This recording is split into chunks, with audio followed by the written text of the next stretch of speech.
The Brave Little Squirrel and the Magical Nut. In the heart of Whispering Woods lived a tiny squirrel named Pip, known far and wide for his fluffy tail and even fluffier courage. While other squirrels gathered acorns and raced up trees, Pip dreamed of something more, finding the legendary magical nut, said to glow like a star and grant one heartfelt wish. One crisp morning, Pip packed his smallest satchel with berries and a leaf map and set off on his grand adventure. As he scampered along the forest path, he met Olma the owl, perched high on a twisted branch. Who goes there?" she asked. "It's me, Pip. I'm searching for the magical nut," he said proudly.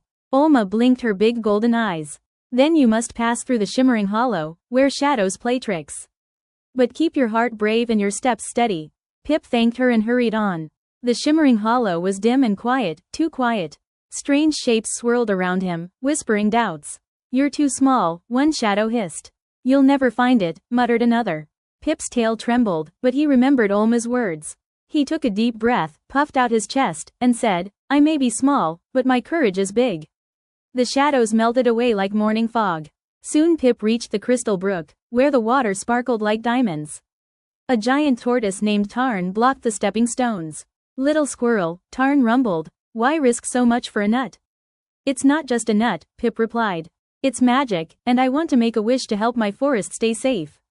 Hearing this, Tarn slowly nodded and moved aside, letting Pip hop across the stones. At last, Pip reached the glowing tree, its branches shimmering with pale blue light. Nestled in a knot of wood was the magical nut, glowing softly like a tiny moon. Pip touched it gently. The forest hushed. The nut warmed in his paws. "I wish," Pip whispered, "for Whispering Woods to always be a place of peace and kindness."